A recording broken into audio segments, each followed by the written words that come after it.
Well, hello everyone, welcome back to my channel and to a little, I'm not sure what this vlog's going to be. I just thought I would vlog today because, well, I'm at home. I'm in Durham. I have come home for, how many days am I here? Basically, this is my second from last day coming home. If you've been following the channel for a while, I'm from County Durham. Gosh, it's hot. Let's just wind that window down. There we are. I am from County Durham, which is up in the northeast coast of England. You aren't from England. It's a little, very small, old city in the northeast. And a lot of people struggle to place my accent now. I'm not a Geordie, as we would say from Newcastle. I'm not from Sunderland, and I think they're called Mackhams. I'm from County Durham, so I'm not even really from Durham city centre. More so a small mining village near the coast. So I've got a bit of a muddled accent, and then obviously I've lived in London 8 years, so it's a bit muddled. Long story short, I'm in Durham city centre, and I thought I would vlog a little bit here and then sandwich this into a vlog back when I go to London tomorrow on the train.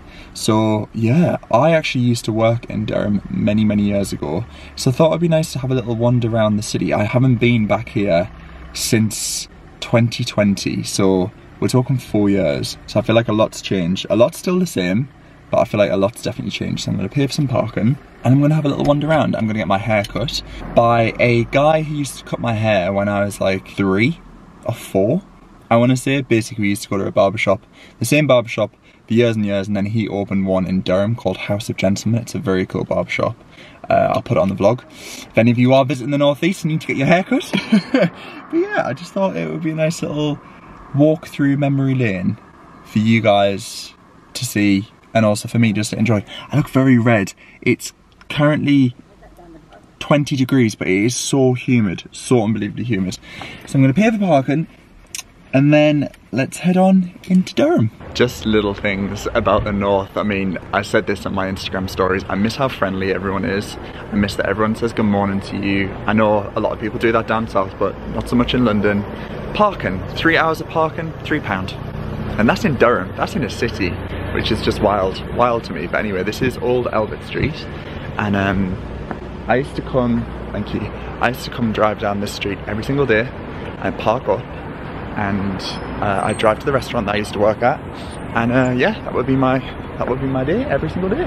But honestly, Durham has so much history. Like, this is Albert Church. It's absolutely beautiful. This is a really nice hotel as well. This is Hotel Indigo, and they restored it a couple of years ago, and I haven't been in yet since they've restored it, but it is such a beautiful building. And then you've also got the Marriott here, which is a really nice hotel too. Durham's known pretty much for its university. It's like up there with one of, I think it's a top 4 in the UK, top 5. I think it changes sometimes. It's like Cambridge, Oxford, St Andrews, and then it's Durham, and then sometimes it's swapped with a different one, but it's a pretty good university, so a lot of students come here to study, which obviously makes it very popular for rentals and also for students coming down south to study up north. So yeah. So this is a really cute tea room here. This is Tea Alicious. They're actually dog friendly, so I think they're closed on Mondays. Very lovely tea shop. So this is the River Wear that runs through Durham. You can hire boats to go on the River Wear if you want, little paddle boats. We did that so much as kids. And yeah, this is where I actually used to work, this restaurant just over here, so I'm interested to see what it's become. So this little bar on the corner is Durham's smallest bar, and they actually serve Durham gin in there. It's absolutely tiny inside. It's literally the width of that door frame. But yeah, very small bar. Tin of Sardines Gin Bar it's called. Oh, this is a new Oxfam. Oh, I definitely will be having a look in there later on. I do love a good charity rummage when I come home, and this is a new one, so that's exciting. Books and donations welcome. So this is Sadler Street, so this is the street that I used to work on. This is the restaurant just up here on the left, so I'm very intrigued what it's going to be. Oh wow, okay, so it's Tango. So this is the burger restaurant that used to be down on that bridge. It's now moved here. Gosh, I feel like I need to go in just to have a look. It's so weird. This is such a good Waterstones here. It's one of the oldest shops in Durham. And yeah, this is Sadler Street. I love in this little pub it says, "Canny view out back." Canny is like good, so good view out the back. So that's where you can sit and overlook the river, which is lovely. Anyway, I'm going to head up towards the castle and cathedral now. So last time I was in Durham 4 years ago, they were doing construction work, and now it seems they still are. But this is Durham Cathedral, and it is absolutely Stunning. It's such a beautiful, beautiful old cathedral. They're actually setting up for Durham Fringe Festival as well. So obviously we have Edinburgh Fringe here in the UK, and now we have Durham Fringe, which I actually didn't know was a thing. Sorry about all of the racket behind. So you've got the castle just up the top there on the hill. And then these are the grounds for the cathedral here. So any Harry Potter fans, I think they filmed Harry Potter and the Philosopher's Stone and the Chamber of Secrets in Durham Cathedral, along with Gloucester Cathedral and a couple others. I think they did one in Alnwick as well, Alnwick Castle. So yeah, they favoured the north. Cool, huh? Unfortunately, I was too young when they were filming it. But you can absolutely understand why the directors and producers of Harry Potter chose this building, because I mean, it is absolutely stunning. I've been very fortunate to go inside this cathedral, and it takes your breath away every time.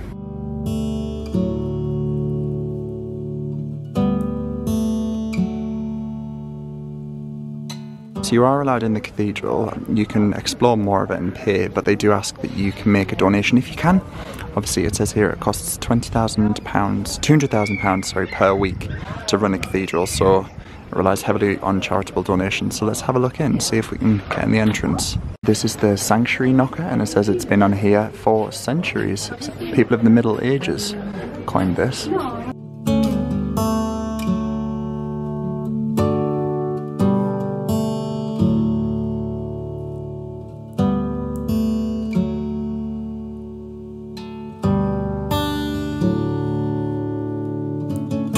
Here we are. You might recognise this as one of the courtyards where they all filmed in Harry Potter. If you are a fan, you'll recognise it immediately, but how beautiful is this? It's so well preserved as well. There's also a Durham Cathedral shop, which has had a major facelift since last time I was here. That's very new and exciting.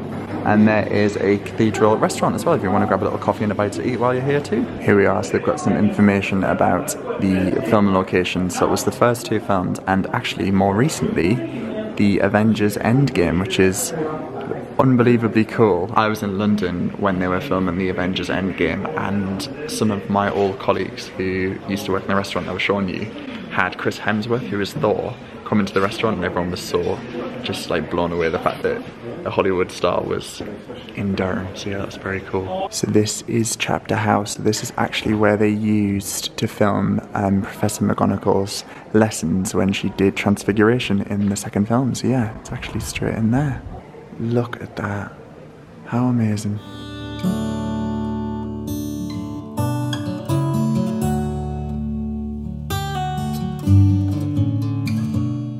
You really get a size of perspective when you see it this up close and personal. It is huge. In all of my years, I don't think I've ever seen Durham Cathedral that open. I think because the Fringe Festival is very soon, and also it's midweek.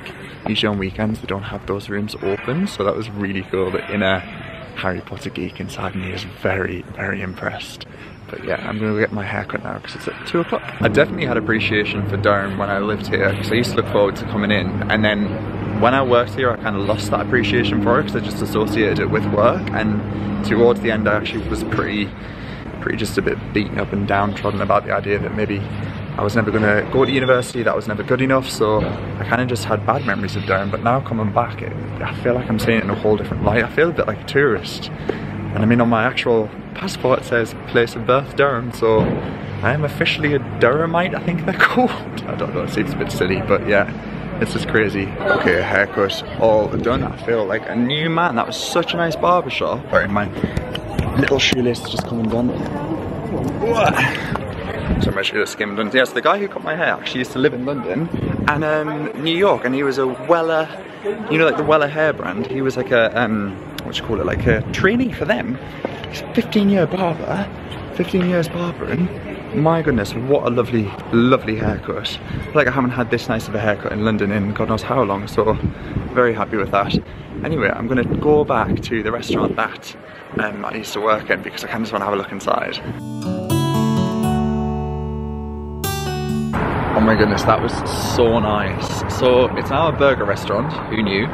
and it was really weird going in there, really weird. I feel like I talk about that job a lot because it was kind of like the first job I had when I started in the industry in like social media. So I used to take photos of the food that I'd be serving in the restaurant and then post it on Instagram, and then that's how Bill's Restaurant found me and then immersed me in the world of social media and how it can like really change your life. And yeah, I have a lot to owe that restaurant, even though it's sadly not what it used to be, but still very special nonetheless. And it was a very lovely burger. So this is Durham Marketplace, and they have a market hall just through on the left over there. I'm gonna have a look in and see what's going on. I've just been given a Durham city map. I took one, even though I know it pretty well. I bet there's stuff on here that I actually don't know. Let's head into the market hall. I haven't been here in years. Probably hasn't changed much because places like this stay so traditional and true, but here we go, let's have a look. Oh, there's a little fruit and veg stall. Wow. Oh, there's a little plant store here. I came by train, so I think I'm going to struggle to get a plant home on the train, but how cool are these? So I'm just having a look in the Oxfam charity shop, and they've got loads of old books here, which is brilliant, and it's 4 for 3 on old books. I quite like this one. I quite like the colours of that. I think that looks quite cool. I've got loads. I love the look of these, they look really nice. And they come in a little set. Okay, so that's pretty much Durham. I mean, there is a lot to it, and you could spend hours here. It's definitely worth it. Yeah, I am a very proud born and bred Durhamer, and Durhamer? I don't even know if that's the right word, but anyway, I'm very proud and I've had a very nice little day. Lunch was delicious. Got myself a little iced coffee for the drive home. Very nice. Right, I'll catch you guys when I'm back in London. Well, hello everyone. We are now in London. I feel like I didn't intentionally leave a 3-day gap between the last time I picked up this camera and now, but things have just been a little bit busy getting back into the motion of things here in London, and I've got a couple of exciting deliveries to show you, so I thought I would show you those in just a second. But we went out to Borough Market this morning. It's such nice weather today. I feel like summer is summering, and I'm so here for it, although it hasn't been. Goodness gracious, it's been rainy, very rainy, so much so that this is like probably one of the very first times we've actually been able to like have lunch outside in quite some time. So we headed to Borough Market this morning and picked up some goodies. So first things first, this is from Olivia's Bakery. Zara's here, by the way, and I picked up this huge piece of focaccia, rosemary and sea salt focaccia. How gorgeous does that look? Delicious. I was actually filming a couple of videos just for Instagram, just like some quick, these are my favourite spots in Borough Market. So this actually has a bite out of it, but we went to the famous Ginger Pig. If you've never tried a Ginger Pig sausage roll, guys, you are missing out. Zara had a bite as well. It is £6, which is obviously, as a northerner. Greggs sausage rolls now at £1.20. These are £1. I heard £4.20. That panicked me. Greggs, please. I know everything is expensive, but come on. But yeah, this was at £6, so a complete stark contrast. But look at that filling and golden pastry, worth every penny in my opinion. And we also did have some mac and cheese for lunch when we were there. And then I went to the Cinnamon Tree Bakery and got a white chocolate and sea salt cookie. But I also did try this on camera as well, so we're gonna have that later on, maybe with a tea after dinner. Zara sent a recipe to me yesterday. What was it? It was like a caramelized onion pasta, which sounds so good. So I thought, I'm gonna make it. Are you? Yeah. Right, I've got that on camera in case you change your mind. No, I am. I'm actually re-watching the recipe back because now I'm panicked. Okay. I'm panicking now. I'm panicking now. Caramelized onion pasta. So Zara got all the ingredients yesterday. So yeah, I just thought I'd like continue the vlog here. So we're gonna have a bit of a sausage roll, sit in the garden. I just got the parasol up because the sun is beaming down and still keeping that French Riviera glow alive. We went to Grind just on London Bridge and I picked up some coffee pods. This is why I've ordered, I don't think I've actually said it. Basically I ordered a new coffee machine because I was kind of a bit, it's bad, but like the cost of coffee pods is so expensive for the larger Vertuo and espresso machines. I do have a bean machine that I use coffee beans for, but when you're in a bit of a rush, you just need to pop a pod in, quick coffee, go. Like on a morning when you're heading out to the gym, it's actually really handy.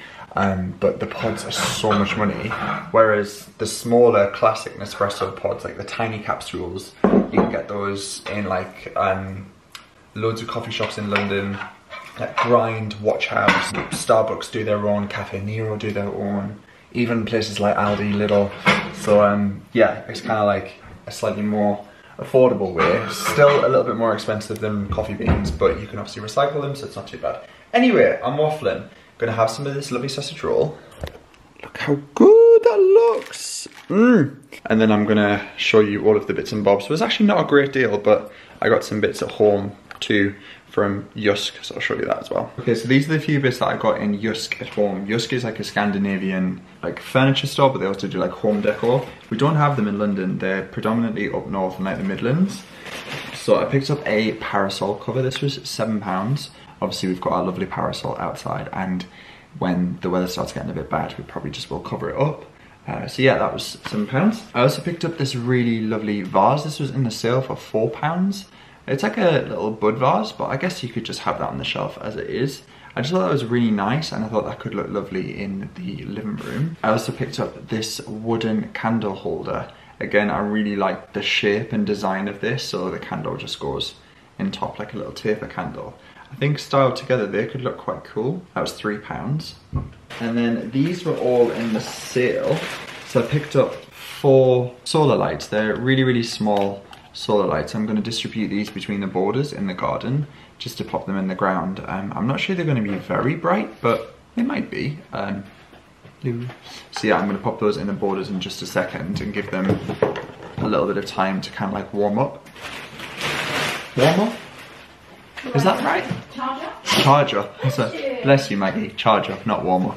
Yeah, I don't know if they're going to be like warm light, but we've already got 2 solar powered lights out there, so, and they charge very well because obviously the garden is just so hot and warm all the time. And then I did a bit of, well, I ordered these in France for Prime Day, Amazon Prime Day. Honestly, when Amazon Prime Day comes around, I really try not to buy things that I don't need, but both of these things were really, really well reduced. So my AirPods actually died, and I have running AirPods, but for wearing them like around the house and just when you're not running, they're quite bulky and they kind of stick out, so when you're on the tube and that kind of thing. And these had, I think, about £100 reduced off of them. So yeah, I had my old AirPods for maybe like 4 years, 5 years. So they lasted. So hopefully I'll get another 4 or 5 years out of those. Now this, the coffee machine I was telling you about, so it's by Sage. It's the Sage Creaster Plus, but it's a pod machine. And this had £240 off of it. I think they're actually going to discontinue this soon, so I'm kind of glad I got one.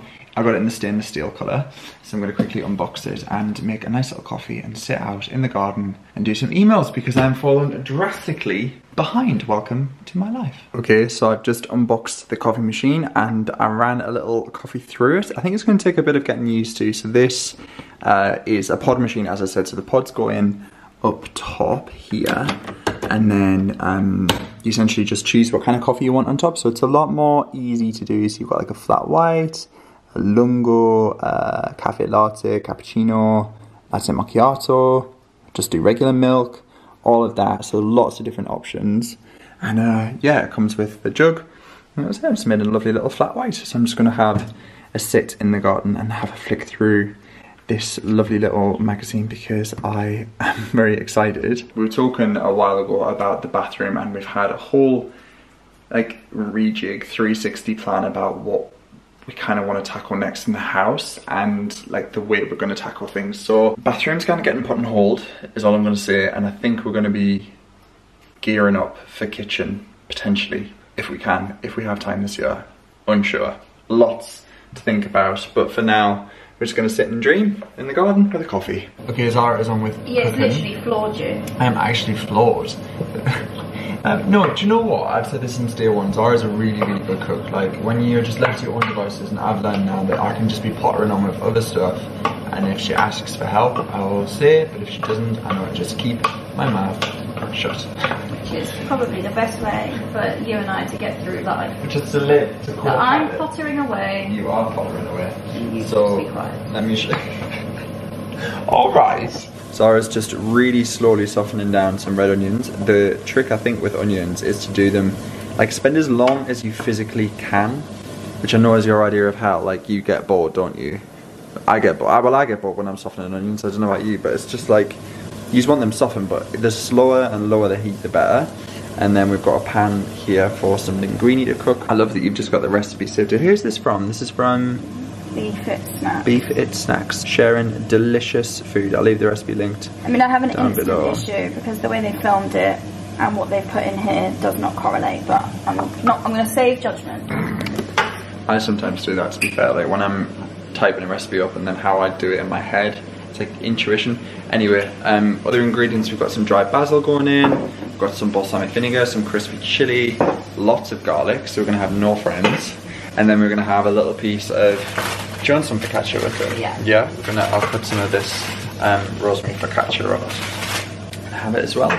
Someone is a fan of the armchair. Look at you, Missy, chilling in the armchair. I think this has to stay here now, guys, because she's absolutely loving it. She's loving just chilling in the window and watching the world go by. Look at that. We haven't tried it yet. Man, that looks absolutely sensational. And this is fully vegan as well. It's literally just loads of delicious chili flavours going on with some chili oil. My God, it's going to be spicy but gorgeous. Oh my goodness, this looks so good. Well done, you. Let's go in for a taste. I'm very brave trying to eat linguine in a white t-shirt, but here we go.